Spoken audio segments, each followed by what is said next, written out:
Welcome to The Current, Grounded in Tradition, the podcast where we spark conversations that connect the past, present, and future of Colonial Electric.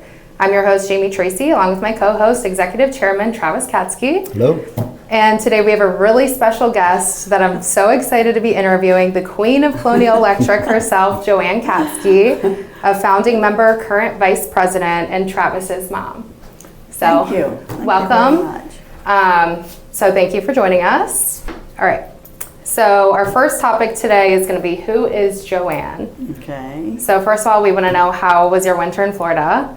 great. It was probably the best weather we've had in probably 15 years. No humidity, nice breeze most of the time. We were able to be outside probably more than usual. Yeah. And I think that, it was hard to come home, but then again, I like to come home so I can be with my family and do all the things I do here. Mm-hmm. Did you get a lot of golf games in? No. Not enough. One time Yeah. I got to play with Jimmy Nichols, and we played a 18-hole course, which was very nice. He played well as usual. I played mediocre, but I had a good Which is time. usual. Yeah. True. Well, it's better than my usual bad. There you go. Yeah. So- There you go. and we did. I didn't actually play any bocce or mahjong like I usually do, but I played bridge, Oh, fun. which Yeah. I enjoyed, and so it was a change. So it was a good thing. Keeping things new. Yep. That's And good. went out to dinner a lot Yeah. and just kind of, enjoyed the Naples area. Oh, good. Okay.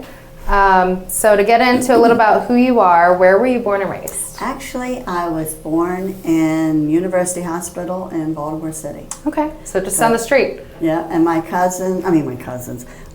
family, they were actually living in Ellicott City. So I was there for probably until I was maybe 2, I think. And then we moved to La Plata, or I was just a baby, but they moved to La Plata. My father got transferred to the Deal area. He worked for C&P Telephone Company, which was Chesapeake and Potomac. Now they've merged, and now they're Verizon and all the other stuff. But so we then moved to Shadyside and a community called Cedarhurst, which was very nice. That's where I grew up. I grew up in Cedarhurst, went to Southern High School, went to nursing school, did not really like it, so did not finish nursing school. But so that's kind of how I was raised. Yeah. So you really enjoy the area. You're still I here. did, well, It's a yeah, good I place did. to raise your family and. Yep, the furthest I've moved is Edgewater. Yeah. which is not a big move. But I mean, I lived in Cedarhurst. Then I moved to Tracy's Landing when I got married. Then I moved to Edgewater. Then I moved to Harwood. Now I'm back in Tracy's Landing, Okay. which is a beautiful area. I do like it. It is there. beautiful on It's the very water. nice. Gorgeous. Yeah, yes, it is on the water, which is nice. What was your family like growing up? Very modest. I mean, my parents, they made decent money. We had what we needed, but they weren't able to just go out and buy whatever they wanted just to spend money. Right. And very happy home. I mean, my mother was a good cook. Travis can attest I to can that. definitely attest to that. I mean, if she was cooking for 4 of us, there was enough food for probably 10. Oh, wow. Oh yeah, she Just like to keep everybody nice and full. Yes, I mean, she even had some of the guys from work here sometimes come there and have lunch. If they were working in the area, she'd invite them for. JR was one of them. Zeke, JR, Right. yep. Oh, Yeah. that's so Ricky sweet. McCullough, yep. Wow. Yeah, I mean, she loved company, and she swore, she says, I hate cooking, but she was always cooking. Yeah. So that was a good Must have thing. not have been, yeah, So hated it that it was much. a very happy, healthy growing up for me. I mean, I don't have any complaints. Yeah. We know you have a sister whom we have. love so much. Right. She's a very good sister, and Okay. we got along 80% of the time. Like sisters do. Yeah. Right. I'd say those are pretty good percentages. Sometimes I could have shipped. I actually one time, I will tell this real quick story. She was sick a lot, and I really felt sorry for her. So when she was about 2, I thought, well, I'm going to make her eat. So I mixed pancake powder and water and fed it to her. and she loved it. She was Of course she did. It's like formula, but It's like cake batter. yeah. I mean, she called the doctor. He says, well, I don't think it'll hurt her. But she wouldn't eat, but she ate that. No. Wow, and is that how you got your nursing call? That's what Yeah, that was a mistake. No, I shouldn't say that. So the next question is, how did you meet Butch? Actually, we went to school together. He was a year ahead of me. And I'll be very honest with you, Travis probably doesn't even know it. I hate him. I knew that. Yeah, you told me that. Thought he was very important. And he was like, everybody has to come to me. I can't go to them because I'm the star. Was he Mr. Popular? He was very popular. He was captain of the football team, captain of the baseball team, and captain of the basketball team. Oh, wow. And one day, one of my best friends, Margaret Shekels, called me and she says, someone wants to go out on a date with you. And I said, who? She says, I'm not telling you. And she said, we made the arrangements. And when I found out who it was, I thought, oh no, this is not good. This is not good at all. So we went out and I had a good time. So when I came home and I told my mother who it was, she says, oh no. She says, all he does is try to be a big shot. And I said, well, he seemed much better. I said, maybe now that he's, out of school and everything, because he had already graduated. I said, maybe he's matured. So we went out probably at least 4 or 5, well, maybe more than that, probably for like 2 months. And then the story is the way I tell it, he ditched me over the 4th of July. Oh my gosh. He was supposed to come and pick me up. We were going to a party. Well, he found somebody better. No. And he never showed up for 9 months. Oh my I God. did not know that. Oh yeah, and I would say, I dated other people. I got over it real fast. And then he came back and we started dating, got engaged, and got married. Yeah. Oh my gosh, that's hilarious. So it turned out to be a good story, but I have to honestly say he wasn't one of my favorite people in school. Isn't that funny how that happens though? Like opposites attract sometimes. It was funny. So what was it like raising Travis? I'm sure there's plenty to share. I'll be honest with you, Travis was a very easy child to raise. Of course I know. And I'm not bragging on him because he could be a pain also. Of course. But he wasn't the type of child that complained or whined a lot or anything. And he actually, and he'll attest to this, I would say to him, it's time to go to bed. And if I didn't take him to bed within a certain amount of time, he'd say, I'm ready for bed. He liked to sleep and he loved to take naps. And guess what? Has he it still changed? does. I just don't get to take them now. Yeah, exactly. But he was good. And we put him in bed and he'd say, read me a book. And I'd say, okay. I'd read a book and he'd say, that was short. Read me another book. Sometimes a half an hour of reading books and I was about ready to You were probably falling asleep faster than he was. A couple times I did actually doze off. But he was also, as he grew up, I knew he would be successful because he was one of those type of people that if he was going to do something, he was going to do it well. I mean, he wasn't going to do it halfway and say, oh, I can't do that, or I just don't want to do that. If he started a project, he finished it. And many times him and his friends would come in from out in the woods. We had a woods behind the house saying, well, we're in the process of building a golf course.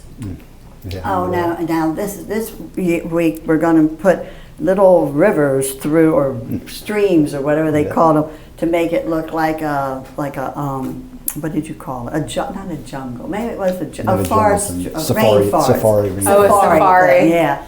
So he was very much into having a project. He had to have a project, and he's still like that. I mean, definitely still like that. That is nothing that has changed. I mean, he's still but he always does it well, and he follows through. Sees it all the way I think that's the main thing. And so many people will start something, and then when it becomes too difficult, or they realize they don't really like it, they'll say, I'm done.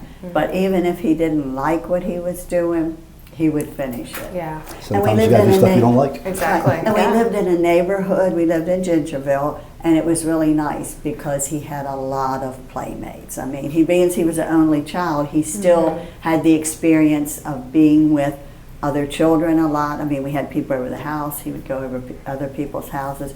So he was an only child, but he didn't really grow up as an only child. Right. Yeah, that's true. Always a And he pack had- of friends. Right, around. and even my friends in South County, he would spend a lot of time with them. So he, I think learned a lot by having friends, which I think is important. Oh, yeah. So, I mean, I know that not everybody has that. I mean, Travis, I know his children have a little harder time having friends over, but they're very good about seeing that they have friends, Right. or go to friends' social houses, life, which yeah. I mean, Bo's always somewhere. Oh my gosh, especially with the sports and everything like that, they're always doing something. He is like a little busy bee. But no, Travis was a pleasure to raise. I'll say that. I shouldn't say all this because now I can get. Yeah, he's getting a big head. It's hilarious. So, what are some of your favorite things about being a grandmother? I think one of my favorite is actually watching them grow and develop. I mean, I'm very fortunate because I've been able to be with them from the time they were born. Yeah. And that makes it nice because I can see the different stages they go through. Plus, I think each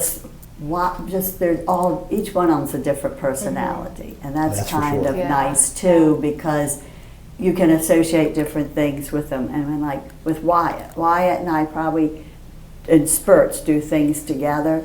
But now he's into golf, so I'm his favorite grandmother. I didn't want to interrupt, but I just heard that Wyatt started getting into that yeah. recently, and I was like, oh, I bet JoJo's so happy to hear that. I am, because it's something that I do and something because I tried to get the others, but they're all too busy with their other sports. Yeah. So I think that is nice that I can do something different with each one of them. Spend quality time. Like Amy right. Jo and I the other day went shopping together, and it was really fun because she's at the age where, we can talk about different styles Right. and everything. So it's a pleasure. I tell you, it's really a pleasure being a grandmother. What are some of your hobbies? We've already touched on this a little bit, but golfing, mahjong, bridge. Canasta, gardening. I love working in my flower beds, planting my flowers and everything. That's probably, my mom used to always say, working in the flower beds is the best therapy you can have. I agree with that. And I think that's true. It really is. So I do enjoy that, and I do like my card games. The one thing I do enjoy, which I didn't get to play, was bocce. Usually in Silver Lakes, I play bocce. That's where you throw the ball and everyone has a color and you try to get it as close as you can. To the little white ball. I got there too late to really sign up and play, but that's one thing. I keep saying, maybe I should put a bocce court in my yard, but no. Well, can't you just do it in the grass, or is there a specific? It's usually played on a court. Okay. A lot of times it's like just grass, but it's in a confined area. Okay. Or most of them are turf now. Okay, which so is I don't know why. Which is really, it's I much didn't better. realize that's nice to have turf. I like cleaning out stuff too. Yeah. I need you to come over to my house. I have to come look at my kitchen. Yeah, no, I do. There's It's some funny. things I need to get rid of for I sure. have been cleaning out a lot of stuff at the house because I know what they'll do. Yeah. When I'm gone, they'll bring up a big, huge dumpster, and they'll just stand there at the back door and Just toss it in. Section is Rolling Colonial. Okay. So what were you doing before Colonial Electric? I actually was working for Nationwide Insurance Company in Annapolis. Oh, really? I didn't know that. Yep, I worked there for, I guess 5.5 years. Okay. In fact, I worked there until Travis was born. Oh, really? I went to nursing school for like maybe a year and did not like it. I liked the, book work, but I didn't like working with the patients. I'm very compassionate, but it just wasn't my thing. So I left there and got a job at Nationwide. And what I did do is I took night courses in accounting, because then I said, I want to be an accountant. But then, Travis was born, we started Colonial, and I did do a couple courses after that, which was good because I needed them when we started Colonial. It's helpful, right? Right, because it was just two people, Butch and I. That was it. Right. So that's actually leads me to my next point, is how did you and Butch decide to create Colonial? Butch was the type, you would have never met him, but he was the type that liked to be his own boss. Mm-hmm. And he was working for Ballsman and Duckett, and he liked it, so to speak. And he came home one night and he said, you know, I talked to my father, we're going to start our own electrical company. I said, oh, really?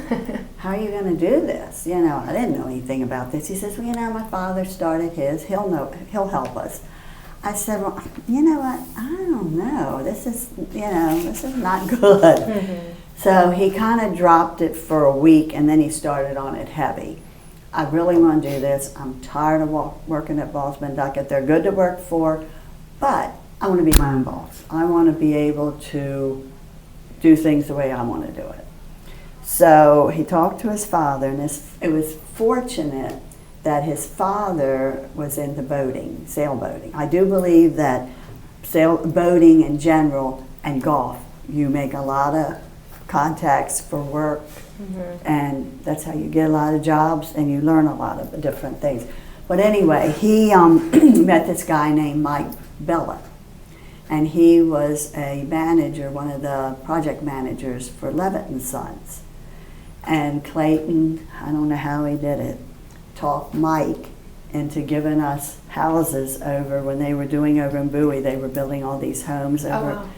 And he gave us 2 or 3 houses to do. Butch comes home, he says, we're going to be doing houses now. And I said, we're going to be doing what?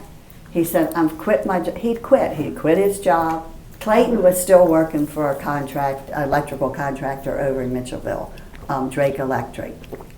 I said, you quit your job? He says, yep, we're starting our own business. And I said, well, this is going to be interesting. Yeah. So for a good 6 months, it was just Butch and I.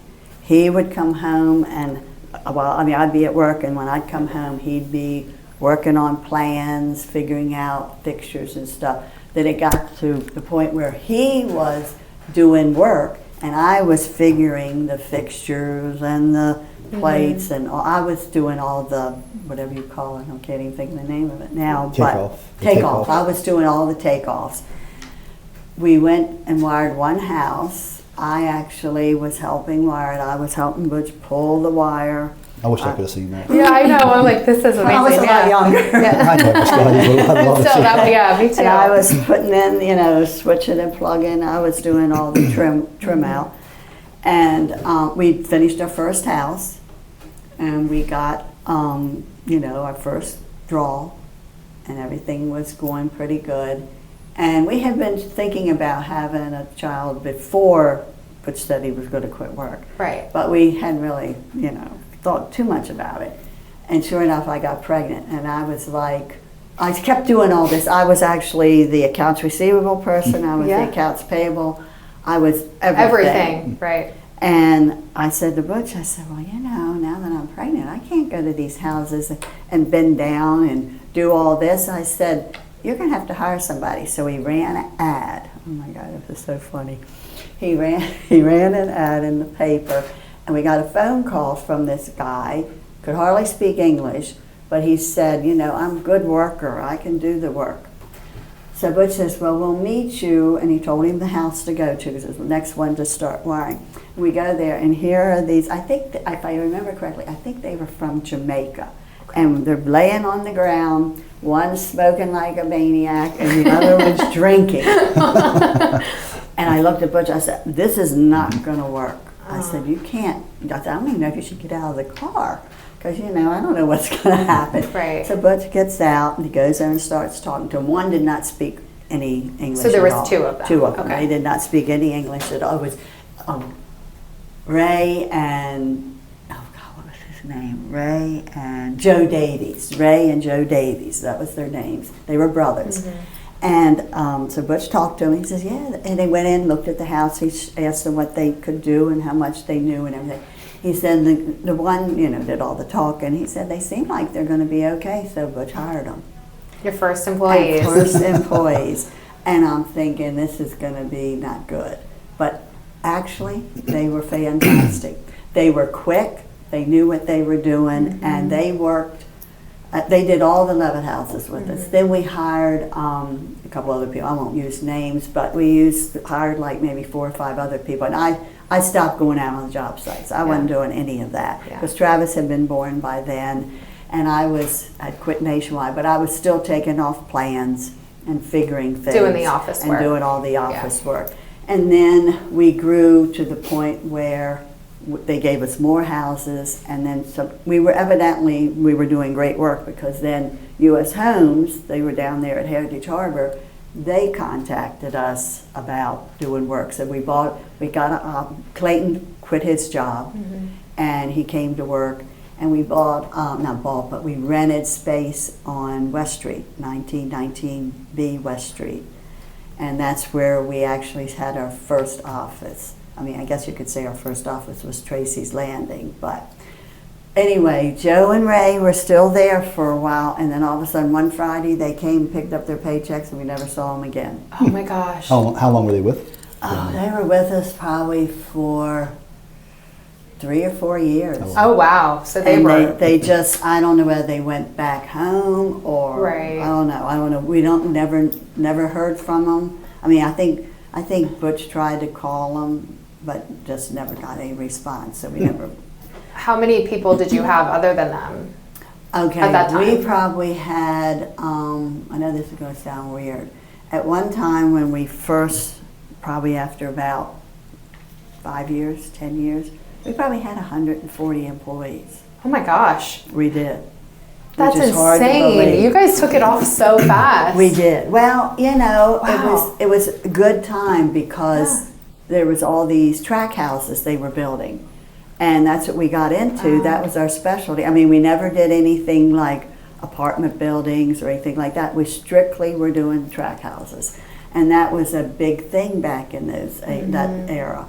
So we were able to get a lot of work. I mean, when we first started off, I'll be honest with you, it was scary because nobody wanted us to do their work. Yeah. I mean, they said, who are you guys? You're a brand new company. Colonial Electric, which came up with that name, which was fine, and they were thinking, we don't know these people. And I have to say, I give Mike Bellett a lot of credit because he was willing to do it. And then we did have, I forgot about this, we did have an investor that came in, that was Dr. Shelvon.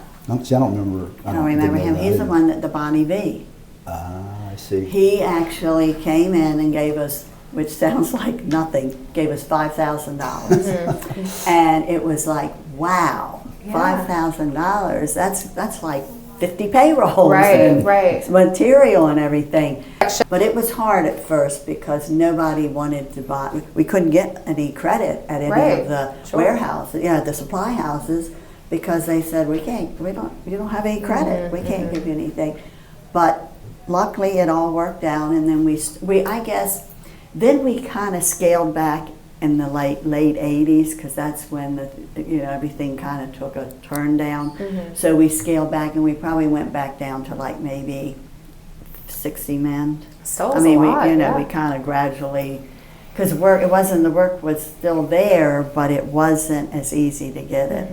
And then things just opened up again, but we actually grew to the point where we moved down to Defense Highway, and it was a house that we made into offices, and I take that back. We had hired Kathy Labrell, who was she became like the Girl Friday. She did a little bit of everything. I will tell this little story. Okay, yeah, tell it. I want to hear it. So set the stage of who she is. Okay.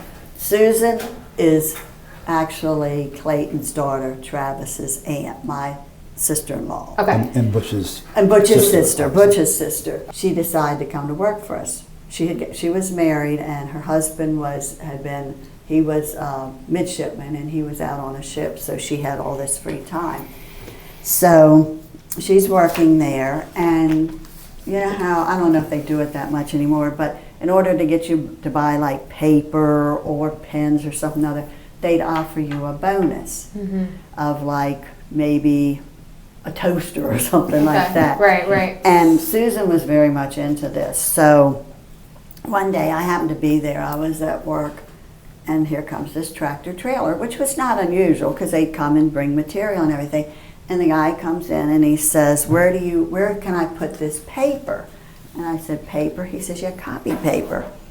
And I said, I don't know anything about it. So I said, Susan, where's the copy paper supposed to go? She says, oh, it's here? And she's all excited. And I said, yeah. And she says, well, I don't know. She says, it's a tractor trailer load. I said, of copy paper? She said, yeah, it was a good deal. She said, a very good deal, and she got some kind of special Toaster or microwave or something from doing this. It was actually a tractor trailer with a paper. White, pink, green, yellow, blue copy paper. How did you guys return it? Like, how did that make? We bought made it inside? in the warehouse and we put it in the warehouse. We used that paper for, I think when we moved to Harwood, we were finally on the last So I can remember sheets. that paper. I don't know about Harwood. I remember at Defense Highway that there was, and I never knew. I knew the story of her buying paper, but I knew it was like what colors. I remember pink, and I was like, why do we have all this colored paper? That's why I finally figured that out now. So much paper. Oh, it was crazy. So when we moved to Harwood, we brought the paper with us that was left, and I think it was probably maybe another 2 or 3 years that we were still using this paper. Oh, sure. I'm surprised it's still not around. That's And we like moved to an Harwood insane in amount. '97, I want to say it was. Okay.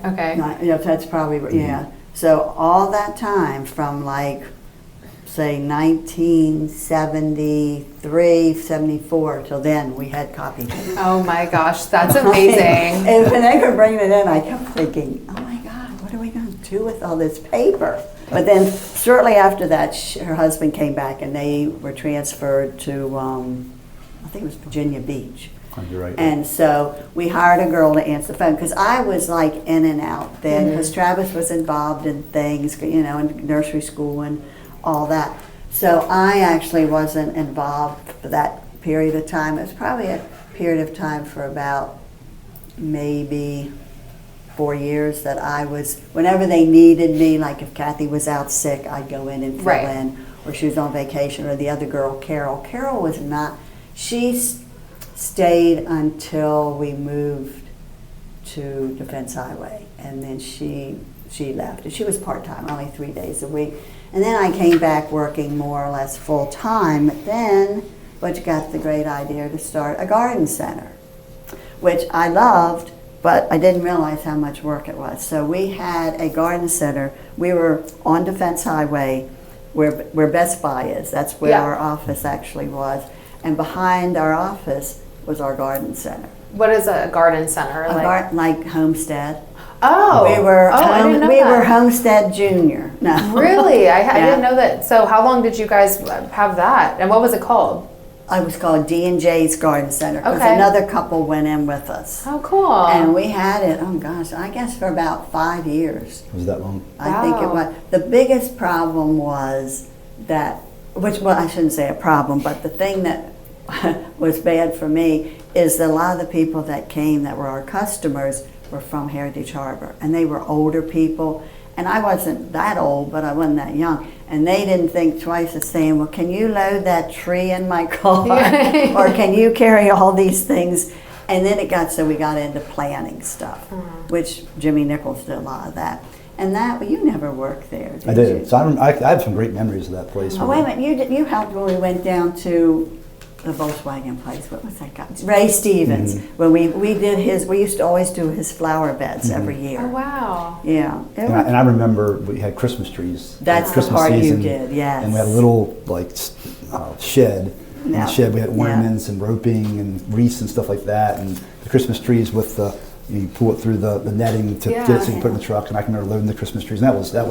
That sounds like a lot of Cider, fun. That was fun. I mean, I think but I never really did that because they did it like late. Well, during the day I would help, but then one Christmas Eve, how late did y'all stay there? I can't remember, but I do remember. It seems like good memories now. Yeah. I was different, Yeah. it wasn't, But no, I mean, it was. I really enjoyed it until it became, I think what really clinched it for me is then we moved to Harwood. Okay. I'm so happy you told me that. That's so cool. Well, see, you're learning things you I didn't know am. about me.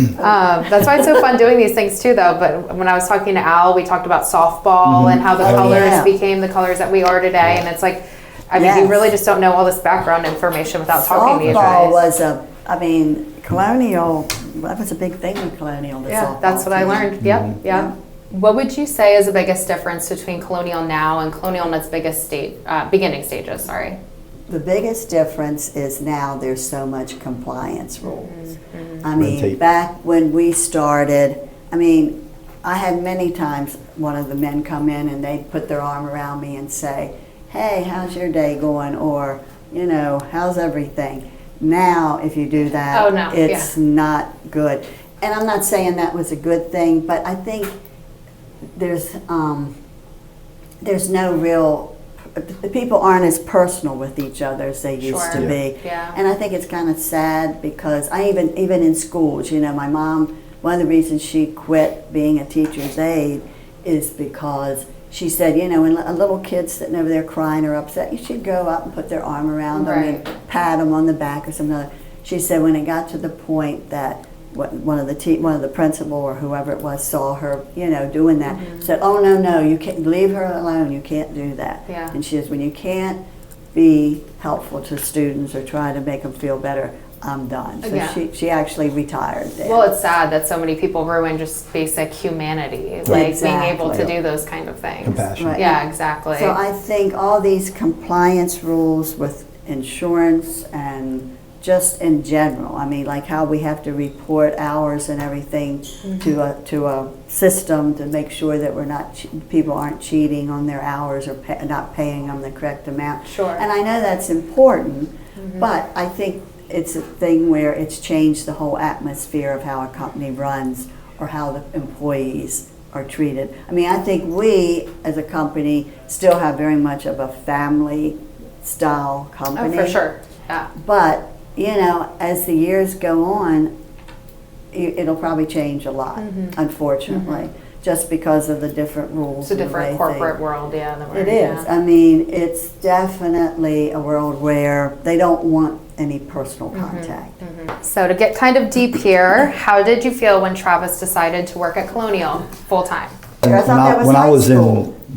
in middle school and high school, Dad had me work in the yard all the time. Right. Every weekend I'm working in the yard. Kids would come over. I'd get them to work because I was there and they were there. And then in high school, I worked at Colonial every summer. Right. And I worked with Spider. I worked with Brent Alhouse, Brent Alhouse. I worked with Ricky McCullough, JR, all of them in high school. Right. And then when I got out of high school and went to college, I did not work at Colonial. I did landscaping. And then when I got out of college, my first week out, that's when Dad said, well, you need to come to work. You need to do something. What are you doing? I said, well, I'm looking for a job. It's been a week. And he said, you were looking for personal training. And he said, well, just come into work for a couple days a week. Just come into work for 3 days. I got some stuff you can do at the shop. Okay, and I need money, and so I can still look for a job. Well, I'm doing that. So I came in and started doing that. Well, that was cleaning out trailers that had been there for probably between the paper trailers. That's the good. These weren't paper trailers. These were trailers where the guys would come back and they'd throw all the material from the job in there, just throw it in there, wire all over the place. And he wanted me to clean it out and sort all the material. So I'd do all that. And then when I got done doing the trailers, which took about 3 or 4 months, and he also had these little sheds on the back of the building that were throwing stuff in. I had to sort all those. And then he had these bins of nuts and bolts and wire nuts. I had to sort all those. But once I got done the trailers, he said, we don't need the trailers anymore. I said, what do you mean? So I had to cut them up with a chop saw. Oh my God. Yeah. And I still had the scar across my leg where I was, and it got me. But I literally had the big 18-wheeler trailers. I had to cut up with a chop saw and take them down to the ground, to the frame. It was kind of weird. weird. My mother, I don't know if you'll remember this. At one time, I was so depressed and so tired of doing this. It was probably around 2 in the afternoon. I was sitting on the back of the trailer drinking Jack Daniels. And I was like, I just can't do. You don't remember that? I do. I can't do this anymore. This is, I went to college. And I'm chopping up trailers with chop saws.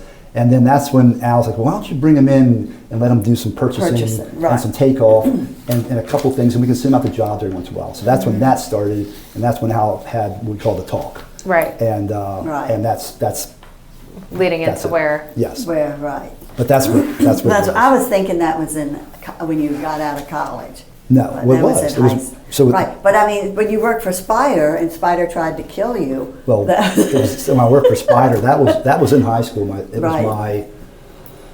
was my freshman summer going into sophomore year, and I was up on a ladder taking down fluorescent lights on Coons Ford in Annapolis. And I don't know if I blacked out or I missed a step or a little bit of both, Probably but I was missed a coming down the step. step and I slipped and fell. When I fell, I was setting these long recessed strip lights, and you don't always see them now, but they had these sharp edges on them. Yeah, there's And I fell on it, and I thought I messed my knee up because I cut my leg pretty bad, but not like like a superficial cut. And then I looked, and you can still see the scar. It was awful. Oh my I cut- God! my- Right on your wrist too. Oh yeah, and I was on. I mean, I was really skinny then. Oh my God! And like It was bad. it was dangling. Oh, and Spider it was and the blood was awful. going psh, psh. Yeah, And I Spider got the said, "What are you call. doing? Oh my God, all the blood!" So he threw me in the little B-52 pickup, Mazda pickup, and rushed me to the hospital. And they had to do. I cut my tendon and stuff. They had to reconstructive surgery and all Yeah. this stuff. Oh They had to my have a plastic God. surgeon. Yeah, it was a big. I mean, that's like right by your like main artery in Oh, your yeah, arm. I just missed the I artery. just missed it. It was scary. They called me and they said, you got to come down to the emergency room. Travis is God. cut." Yep. But it And that was right after, I think 2 weeks prior to that, I was up on the buildings by the Double T Diner, those brick buildings with Yeah. John Mason working, and I was putting up fluorescent lights like this, and one of them went to fall and I went to grab it, which you shouldn't do, Yeah. and it sliced my thumb, and there's still a scar here from that. I think like 6 stitches. So that summer was not. a good summer Yeah, for me. so you and Good fluorescent stuff. lighting. I just think you should probably stay away Yeah. from it. I've always hated fluorescent lighting. I really hated that. But that was my. That's what it was. So, Okay. so how did you feel about me coming to work when my dad said, okay, you've been home for a week from college, you're going to come to work and make some money, you can't sit at home, or you have to go find a new place to live? Right. I thought it was a very good idea. You did what? Yeah.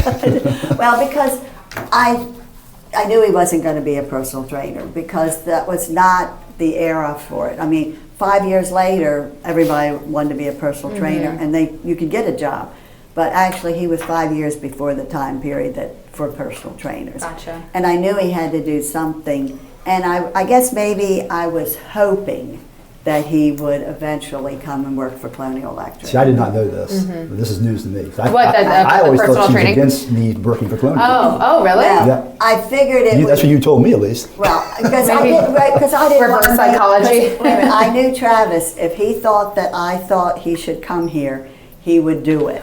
Exactly. And I didn't yeah. want him to think that I wanted him. Yeah. I wanted him to make that decision because I mean, if he had gone to work for, I don't know, Charles County Concrete or somebody, it would have been fine. But I just felt, and maybe his opportunities at Colonial were so much better. Yeah. And I knew that him and Butch, I'll be honest with you, would not work well together. I knew that because Butch wanted to be the boss and he liked to do things one way, and Travis, being a new era, he wanted to do things his way. So I knew there would always be conflict, but I knew eventually Butch would retire. Right. And Travis, I felt, between him and Albie, I always knew Albie would be an asset, and he was. He still is at Still times. is. And so I knew that, and I felt that they would work well together. I mean, Butch and Albie fought all the time. I mean, they loved each other, and they were great working together. But Butch probably fired Albie at least once a month. I'd be sitting in my office, and I'd hear it say, "Albie, come here." And Albie would go in, and I'd hear, Butch would slam the door shut, and they'd be loud voices. And Kathy and I would look at each other, and about 5 minutes later, "And don't come back, you're fired. Don't you dare come back here." Next day, here comes Albie. It's like brothers. Yeah. But I figured Travis would be a spark for the company because he would bring in new ideas. And after a while, I knew the company was moving into a different direction and it needed fresh ideas. And Travis, being young, even though he had been around it all those years, I can't say he loved it. But I thought, well, maybe he'll eventually. And if it didn't work out, I wouldn't have been upset if he had left. But I was hoping that it would be, because I had the opportunity for him to grow and enjoy the company the way I think he did. It was worth his weight in gold. Right. I mean, And no, I did not like it. I swear I'd never do it. We've heard that already. Yeah. I swear I'd never do it, didn't want to do he it. hated it. Yeah. I mean, every time we'd say something, or Butch would say something, he'd come to me and say, I'm not going to work for Colonial. I'm not going to do it. And I never said a word. I kind of said, well, that's, do what you want, okay, whatever you want to do. But I really wanted him to come here, but I kind of thought he would never do it. Right. So when he agreed to do it, and it was actually because he wanted money. It wasn't because he really wanted to work here or that he was trying to make Butch happy. He knew he had to make money, and I need a place to live. And I'm Yeah. like, Yeah. and the landscaping wasn't working too well because he has allergies, and Gene Cheney was his partner, and Oh he my has God. allergies. So I'm thinking, how in the world are two people that have bad allergies going to run a landscaping Right. business? Right. And they did it, what, for 2 years? we did it for 4 years, my whole college career. Was it 4 years? And I made good money, but Yeah. He did. it was, And then he was did tough. have another Difficult. person working for you. Well, Vladimir, yeah. Vladimir Christopher's guy, yep. But it was funny because I just kept thinking, there's no way he's going to keep up with this landscaping business. Even though it was good, Yeah. you did a good job. But when Butch made him, and he did, I'll be honest with you, it wasn't Travis volunteered, Butch made him come to work here. Yeah. Yeah. And he gave him, which I said to him, I said many times, why are you making him do all the dirty work? He's going to hate it. He's got to learn from the bottom. Yep. Well, if it wasn't for my And- mother, I would not have been Yeah, here. I would yeah. not have stayed because, I was making like $6 an hour. Right. Not getting treated well, I'll say. But, Yeah. but my mother Helped, kept me. Kept you on the right path. Right. Yeah. Because I just felt it was the best thing. Right. I mean, and he went to college to be for sports management, and your minor was what, business? Yep. So he did have the business knowledge, but why go start a business when there's a There's business one for already you here? here. Yeah. Well, you had to learn Yeah. for yourself too. We Right. talked about that Absolutely. with Al. Right, like- and you do. I mean, Yeah. and Al, I have to say, was, I think, a very good influence on Absolutely. Travis. Very good. I mean, I think he actually, not anything against Butch, but I think Al was more understanding of the situation For sure. than Butch was. And I think it's good to have like an outside perspective based on just like besides your parents, right? Like when your parents are Right, talking to you, right. telling you what to do. Sometimes it's good to hear from somebody else because, I mean, at least with me and my parents, No, if my no. parents tell me to do something, I'm like, okay, whatever. Like, But no, that's true. And I think some of the men here, some of them gave him a hard time, but I think basically they treated him like a fellow employee friend. I don't think they were ever mean to him because he was Butch's son. Right. Or, Sometimes. Ricky. Ricky, Ray, Ricky. there's a few. oh, well, Ray, we won't even, Ray was just a different But the reason person. I came because I kind of had to, I needed money, but I stayed here because of people. right. And I always say that. I didn't, electrical work's fine and business is fine, but people is what makes it work for me. Right. Oh, it does, Yeah. it Makes it work does. for me. I mean, I think, I'm one of those that I think that's very important, who you work with, and you can enjoy your job if you're happy doing it. Agreed. With the people that are with Right. you. The people make it work. I It couldn't does, agree more. It does. So have you always been in the HR role? If not, what other roles have you taken on throughout the company's lifetime? And what has been your favorite? I mean, you kind of touched on that you've done Right. pretty much everything. Right, I've but- done, I have done everything. I mean, I've done the accounts payable, accounts receivable. I did the financials because luckily I had some accounting courses, so that did help me. The thing I hated most about anything was doing the 941s. They were the tax papers that you had to turn okay, in, the okay. quarterly 941. Yeah. And finally, Billy, who was the bookkeeper or accountant, whatever you want, a title you want to give, or controller, I said to her one day after she was here probably about 5 or 6 years, I went into her and I said, Billy, you're the controller? And she said, yeah. And I said, well, guess what? The controller is supposed to do the financials like the 941s and everything. She says, oh, no, I got too much other work. I said, well, I'm not doing them anymore. Yeah, I mean, somebody's it got was to. because we did them by hand. I Yeah. mean, we had to make everything match. And it Wow. would always be something that didn't match, and I was trying to get ready to go to Florida. I remember many Saturdays and Sundays coming in here in January, trying to get these reports, I guess really December, because we always left in January, trying to get these reports to balance. Oh my gosh. So I just told her, I said, I'm not doing them. So that was the thing, I hated them. Yeah. And I don't do them now, but I still hate them. No. Yeah. But Left a everything else, stain on you. probably my favorite thing, I mean, I've always liked HR. It was probably the payroll part. It has been your favorite. It's been my favorite, Okay. the payroll. And that's what you're still doing. And that's what, well, kind of. Franklin's You're kind of Franklin, doing it. Now I'm just mainly doing the certified payrolls, which have become almost a full-time job. Right. I mean, we have, and plus then you throw in the Section 3 jobs, which is another different way you do things. And then we have the First Source, which I hate. We do have one now, Belmont Crossing. But basically, anything to do with numbers. I've always liked numbers. Like I reconcile my checkbook every month. People say, you don't have to do that. The bank's always right. I just like to make sure. So Doesn't hurt to I just double check. like the figures. I like doing figures. And HR, it's a role that was good for me because I like to talk to people. You're a So, people person. I'm a You're people easy to person. talk to. I'm a Yeah. people- Probably sometimes I wish I'd shut up, but that's just not the point. No.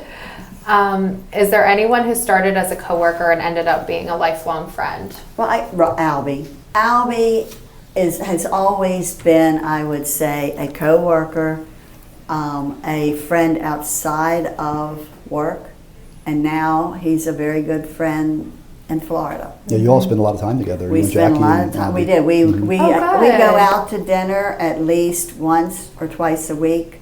Oh, wow. I'd go over their house sometimes. I had them for dinner a couple times. So yeah, I mean, I really enjoy their company. And Albie, it's funny. We talk. He says the same stories over and over again. But I think it's nice because I really think Colonial Electric was a very, very important part of his life. Oh, yeah. And I think absolutely. he still enjoys talking about it. He I think does. sometimes he would love to come back. Oh, he would. If he lived closer, he would He would absolutely come back. Yeah. There's He no would. question about that. But I think, he's a good guy. Yeah, and He deserves it. I really. could tell even just based on our last episode, the way he was so passionate about what he was talking about. You could tell Yes. this is, a huge part of his life, like He you said. does. Yeah. We spent 40 some years here, spent a lot of time here. Both his sons work here now. Right. It's part of his life, it's his Yeah. life. Huge It part is of his life. Colonial. Just as it's been mine. Right, that's true. That is very true. What has it been like working with your family members? I mean, Butch, Travis, Ashley, Jimmy Nichols, Al. Johnny Katski. Johnny Katski. Oh, that's right, Johnny Frank. Katski. Frank's a family Yeah, now. yeah. You know what? I have to say, I don't think there's been any problem. I think everybody has sort of know what their job is and they do it. And I think that with Jimmy, I think it was a really good experience for him because I think Jimmy needed that. If not, I think he would have become a lot of a couch potato. So I think it's good that he had that. Butch, at times, was difficult to work Yeah. with.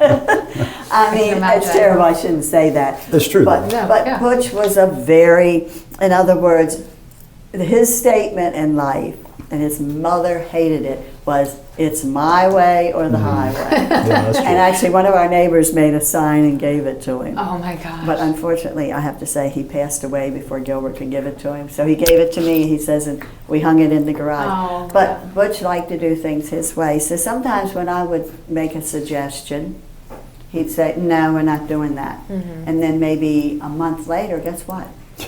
It would be All of a sudden, Oh yeah. yeah, and I'd say, I never said a word. I never said, "Isn't that what I suggested about a month ago?" Never said a word. So I mean, I enjoyed working with him. One that I didn't, but I knew that it was a certain way you had to treat Butch, Right. and if you treated him that way, everything went smoothly. With Ashley, Ashley was an interesting story because I didn't really know Ashley because I was in Florida when they hired her. Okay. And so when I came in, and I've told her this and I've told Travis, when I met her the first time, I walked in the office and here's this girl, she had her back to me, long blonde hair, and she turned around and she said, "Hi, can I help you?" And I said, "Oh, I work here, I'm Travis's mom." And I went in my office, I thought, oh no. Here we go. This is not good. And then when I found out how old she was, I thought, oh, this is definitely not good. but it turned out to be wonderful. Yeah. So it was a good thing. Yeah, you just had that feeling. You knew it was destiny. I said, Phil sent her. All right. So our next question is, what is your favorite Colonial tradition? The Christmas party. Yeah. And I tell you why. We started that years and years ago, and we had it in the warehouse. Actually, it was very interesting when we used to have it on Defense Highway, because we really didn't have a warehouse. So everybody we always hoped for good weather so they could stand around on the porch and everything. And I think it's just a great time for people to get together and just socialize, get to know each other. I mean, some of the guys never see each other. And when they come here, you know, I really feel that some of them do go up and talk to each other that don't know each other, you know, from working on jobs together. And I also like the summer party. Yes. Because I think the summer party is probably maybe a little bit more social, because the people play cornhole, they can be outside talking. I know, a lot of times I sit at a table with somebody I don't really know to eat crabs. Right. And you get to meet new people. I think those two things are very important, and I hope we never stop having them. We won't. As long as I'm here, we won't. Trust really me. I think the men appreciate it. What advice would you give for people who want to start in the construction industry or even in the office? I think one thing is that what all students, I'm going to talk about students right now, should realize you don't have to go to college to get a nice job, making money, being respected. And I think that the colleges were pushed for so long. Travis went to college, I was going to college. I think for some people it's very important. I think for others, learning a trade, I have a feeling the future is going to be more who knows has a trade that they can offer to people than maybe your college education. For a doctor, lawyer, that type of thing, yes, you have to go to college. But I think your trades, the scales for making money are steadily rising. Right. And I think that everybody needs to have electrical work done in their house sometime, or a plumber or whatever. So I think the ones that don't want to go to college and want to get a good job, making good money, you go to a VOTEC school or IEC, one of those, to learn a trade.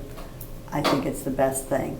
For people that want to come here to the office and work, I think that just be able to get along with people and have a nice personality. I think, it's terrible to say, anybody can learn how to put stuff in the data into a system. Anybody can write a report, answer a phone. But if you genuinely want to do your job and want to be around people, I think it's the best thing. Yeah. But I think that's so important. I think people just don't realize that being nice is such an important thing. People skills. Just being a pleasant person. Having people skills is probably one of the most important things in your whole life. It can take you a lot of places. Yes, I just feel that people are losing that. Right. So that would be my advice. Okay. Well, how about we have some fun? Let's do some rapid fire questions. Okay. What is your favorite dessert? Oh gosh, I like anything to do with peaches. Peach cobbler, peach pie. Ooh. I'm a fruit person, so if you give me a piece of pie, blueberry, peach, any of that. Peach is my favorite. Oh my gosh. But I'll eat the blueberries, the blackberries. Yeah, do you like tarts? I do, yes. Delicious. I like them too. I'm the same way. What is the last show you binge watched? Oh, wow. Probably Outer Banks. Oh, yeah, good one. Love that one. I hope it comes back on. I think we have about one more season. I hope so. One more season. If you could have dinner with one famous person, dead or alive, who would it be? Oh, you're going to think this is crazy. Richard Gere. I don't think that's crazy at I've all. always liked him. Oh, I have. I've always liked him. I mean, he's gotten older and everything, but he still looks great. Yeah, no, I like him. I'd like to have dinner with him as well. What is your dream vacation destination? Let's see. I would like to go out west. Butch and I always talked about that. We were going to take our motorhome and go out there and spend like 4 or 5 weeks. We never did. I mean, I wouldn't want to do it now in a motorhome, but I would like to go maybe to, like, I've been to Colorado, which is good. It was so nice that Travis and them had that place and I could go there. Maybe like South Dakota, North Dakota, Wyoming. I've never been to Arizona even. Oh, wow. So, yeah, something like that. You see the Grand Canyon. Right, I haven't been there. Yeah. Do you prefer coffee or tea? Actually, tea. I will drink coffee, but of the two, I would do the tea. Okay. All right. Well, That's that it? concludes our episode. I'd like to Darn. thank the both of you. Thank you. We had so much fun today. I did. Darn, I'm sorry it's over. I know, me too. This was a blast. Before we end, is there anything you'd like to say to anyone listening, any of our viewers? Just anything final thoughts? Well, I hope you enjoy it, and I'm sure that a lot of my talk will be cut because I have a tendency to get away, but I am a people person, and I hope you enjoy listening to it as much as I enjoy talking. Yes, I agree. Well, thank you both. Thank you. Thank you for listening, and stay tuned for future episodes coming out once a quarter.